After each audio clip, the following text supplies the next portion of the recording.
is 6:49. This is your morning in 8 minutes. It's going to be a hot one for your Friday. Yeah, we do want to get right over to Chief Meteorologist Heather Haley as we approach those record high temps today. Yeah, just a reminder, yes, like I said, it is record heat, but there's several things you want to keep in mind on today's current weather pattern. Wipe out the clouds, a lot of sun. So we got to reapply the sunscreen. We're probably sweating a lot of it off as we do reach that potentially new record high of 94 degrees. Now, there's also high pollen counts today if you're spending some time outside. Stay hydrated, be prepared, moderate air quality. But also a reminder, a lot of us, feel it. We go to open up the car door at the end of the day. You might want to park it in the shade, have those sunscreens up because your car really is like a greenhouse. Think of the sun's heat coming in, but it can't come back out. It literally transfers through that window, but once it's changed over, it's caught, it's stuck, and it builds. It's easily 120 degrees within 20 minutes inside your car when it's 90 outside and sunny. But the other impact is surfaces absorb that heat at a different rate. So if you're walking your dog today, you might want to stick to the grass because that concrete and asphalt get hotter as the temperature goes up. They're absorbing that heat. So when it's 90 to 95, those surfaces are actually cranking up. Even sidewalk 140, asphalt road 155, and that's when the high is 95 and sunny. All right, Heather, good information there. Police say the heat could be the cause of death for a child left inside a car in West Tennessee.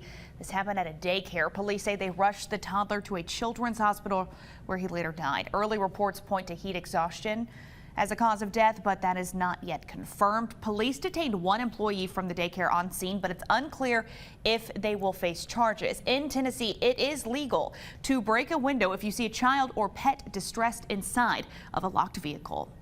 Well, happening tonight, you can start lining up for free health care in Campbell County. Remote Area Medical is in Jellicoe for a free clinic. The parking lot at Jellicoe Elementary opens no later than 11:59 tonight.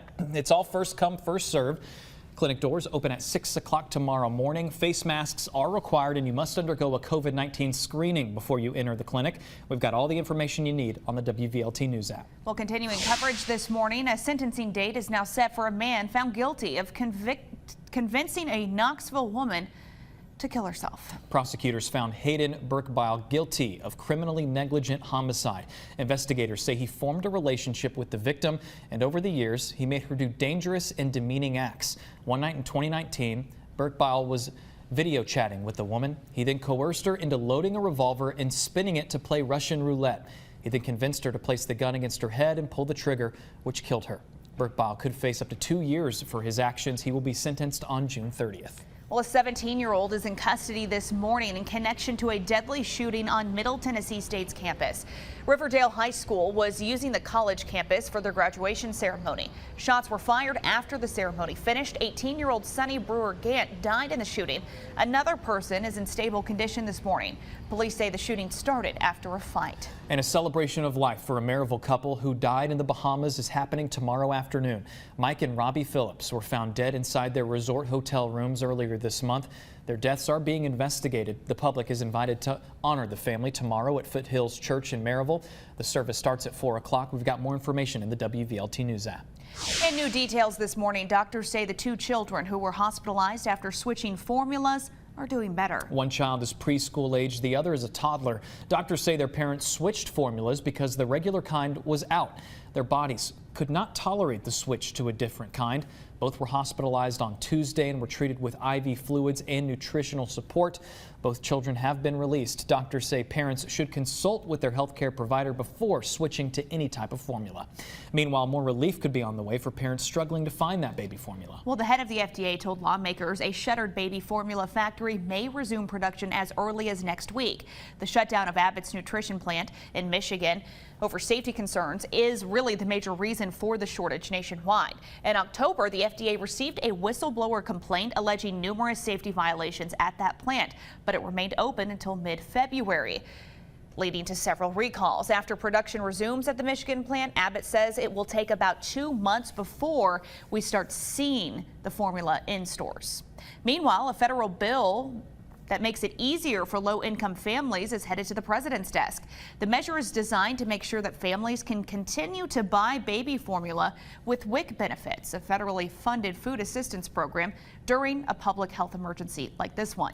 The measure would authorize the Agriculture Department to waive certain requirements related to the benefits program. And a $40 billion bill is headed to the president's desk. The legislation would help fund military and humanitarian efforts in Ukraine as the country continues to defend itself against Russian attacks. The Senate approved the bill last night. And back here around East Tennessee, KUB customers, you'll see your rates go up. The board approving the budget that increases water rates by 5%, wastewater rates by 4%. The over $1 billion spending plan also includes over $13 million in infrastructure improvements for that new Smoky Stadium, the multi-use stadium in downtown Knoxville. And 40 years after the 1982 World's Fair, you're invited to celebrate at the Sun Sphere in downtown Knoxville all weekend long. The anniversary event kicks off at 10 o'clock tomorrow morning. There will be live music, food trucks, a maker's market, a Ferris wheel, arcade truck. Ooh. Wrapping it all up with some fireworks set to some 80s music. We're taking you back in time. It's free to attend, but if you want to go into the Sun Sphere's observation deck, you will need to reserve your time. Tickets are $5 for adults. WVLT is your official station of the Vols. Tonight, the baseball team goes for another series win. It's game 2 between the Vols and Mississippi State Bulldogs. Tennessee crushed them last night, 25-2. First pitch tonight, 7 o'clock. You can stream the game on SEC Network Plus. It is 6:55. We do want to get a look at your traffic on this Friday morning with Whitney Turner. Your Friday morning commute is looking good as you're getting out the door. All those interstates and main roads on time, even as you're moving in and around downtown Knoxville, still looking good ahead of that morning rush. Taking a live look in West Knox, this is I-40 at Walker Springs. We do still have a disabled tractor trailer in the right-hand shoulder there. No lanes are blocked. You can see that volume is steady for your morning, and it is looking good to wrap up your work week. Almost 6:56 now in your first alert weather this morning, running warm, of course, and then the hot day ahead. As we still try to cut back the humidity, that's why some spots are much better. I mean, 57 Sneedville, 67 Talbot, 75 Knoxville. Most of us are actually in those upper 60s to low 70s, and that's because that humidity still has to get kind of pulled back out of here. So that's where we can have some improvements as the day goes on. Some high clouds and moving by, a little hazy view. You can actually see that here in West Knoxville. So while it'll read partly cloudy or mostly cloudy, a lot of you are seeing that sun even through some hazy clouds today with a good southwesterly wind trying to blow the humidity back out of here. A little slice of some muggy conditions up through the valley to southeastern Kentucky is why we're running warm. So that cuts down a bit. We're left with the sun and that heat. Again, remember, in the full sun, in this high heat, you want to stay hydrated or limit time outside if you can. 86 at noon, high today 94. But we're talking about those weekend rain chances coming up on the CW. I know I'm the person that's been saying, please, I want it to be so hot that I want it to be cold again. Yeah. But I don't Basically, like you're never regular. happy is what you're saying. That's a fair point. Okay. Have fun playing golf today. It's going to be hot. 6:56. It is going to be hot. We're headed over to WBXX. We hope you have a good Friday.